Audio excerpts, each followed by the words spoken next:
is that to be involved in this process, isn't it that you're involving yourself in a process which really is a kufr kind of process here? This is a ruling other than with Allah's laws, of course. Okay. Here we have to be careful because there are different levels of involvement. And for example, being an MP, member of parliament, this kind of involvement is different from being a councillor. Being a councillor on the level of boroughs or municipalities is different from being an MP. The issue of voting on councillors' positions is different from voting on MP's position. Now, that's why you cannot say, in general, it is an involvement in a non-Islamic system and you are furthering the cause of non-Islamic system. No, this is one thing. The other thing, and we will visit this point, okay, in more detail. But the other thing, the point that I mentioned before, if you do not involve, what is going to happen? This system will carry on and you will harm yourself, but you will not affect the system. You gave some examples in previous episodes. Can you enlighten me on one of a process that the Muslim community didn't involve themselves in and they were alienated from in the West? For example, as I said, the issue, it differs. And they say there are a number of levels. Take the simple example of involvement on the borough or municipalities levels. Now, this kind of involvement, there are, certain areas in different countries, and the majority of the population of those areas is Muslim. Okay? Now, in the Muslim community, in many situations, because Muslims are not involved in the local election, they are alienated, and who is running the scene of that municipality or that borough are non-Muslim. They are running it from educational point of view, even from social point of view, from even a cleanliness, point of view. And Muslims are sitting aside.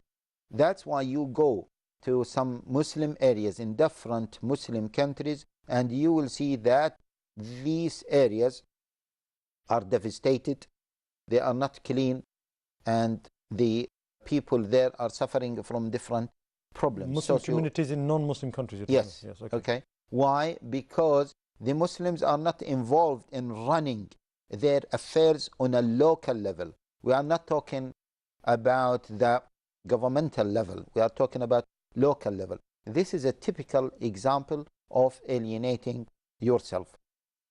And such level of involvement, it is not involved in voting, for example, war on Iraq or against war in Iraq. It does not involve voting for Israel to be taken for war crimes or against that. It does not involve that. It may not involve it, Sheikh, but implicitly you are supporting one party or one group of people which inevitably will have some linkage towards who sets up the government. Okay. As you started this discussion, now this discussion takes us to the second level or to the other level, which is involvement in governmental policy or governmental level. Means voting for certain parties, the Conservative Party or the Liberal Party in Britain, or voting for Democrats in America or the Republicans. Now, this kind of involvement and this kind of voting, see, let us look at it from a very academic perspective. What is happening? Let us imagine what is happening, because many people are criticizing the participation in voting. We have Party X and Party Y. If Party X doesn't win, then Party Y will win. Whether we vote for X or Y, one of them is going to win. Ultimately, one of them is going to win. We don't have another alternative. Therefore, by participation, we are not helping. All what we do, we are helping one against other, but the process will remain. The election will remain. One of the two parties will remain. Therefore, if that is inevitable, from an Islamic perspective, you should help the one who is less of evil than the other. Because at the end of the day, one of them is going to win. There is no third alternative. We have to put that in mind. This is one thing. The other thing is, by voting for one of the two parties, you are not endorsing the whole party. You are pushing that party to win over the other party. You are not endorsing all the full memorandum or referenda of the whole of the party. You are not endorsing that the party is going to wage war in Iraq, the party is going to vote for the rights of lesbian, gays, homosexuals. You are not voting for these issues. You are voting to push that party against the other party who has also some other problems. But this party is of less evil than the other party. This is one thing that has to be put in mind. The third thing that needs to be understood when we talk about voting is by you being a citizen of that country, whether you vote or you don't vote, actually you are voting. And I don't know whether we have time to explain this. But briefly, you can explain this, yes, briefly. Okay.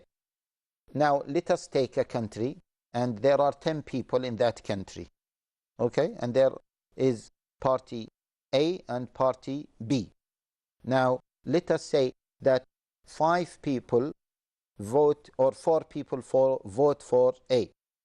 And on the other side, 3 people vote for B. Now, A will win. Now, we have 3 people who are silent members. They said, we want to abstain because this is a non-Islamic system and we don't want to be involved. Now, A is going to win if those 3 people did not vote for B, because if the 3 people vote for B, then B will win.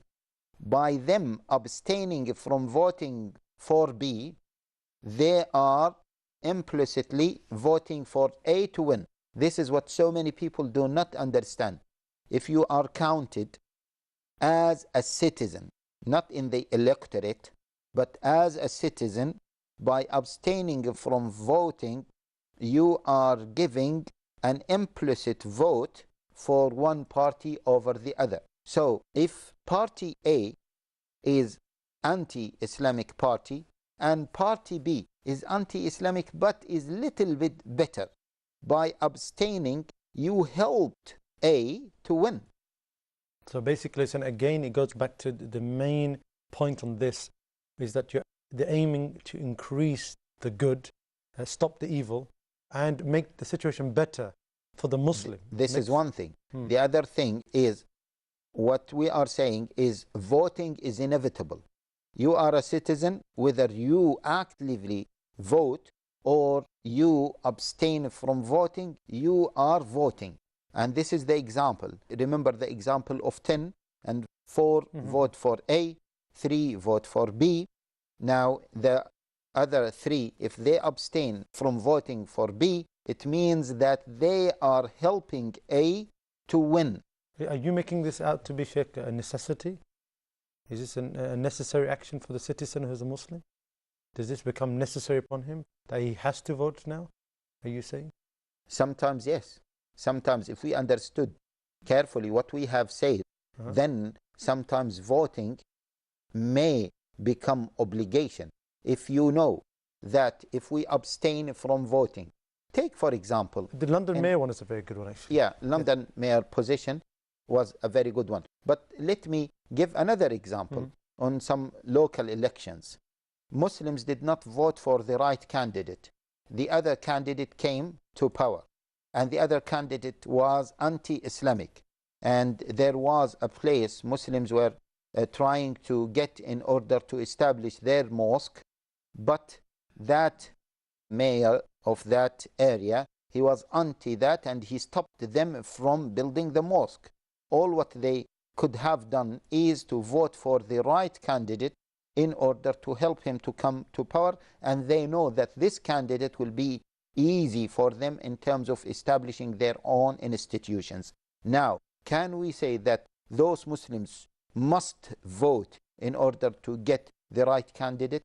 This obligation, it is considered. We may consider in certain circumstances that participation in voting is obligatory upon Muslim community. Again, I don't want each community to imagine its own situation and generalize it. Different situations have different circumstances, and we should be careful about each and every situation.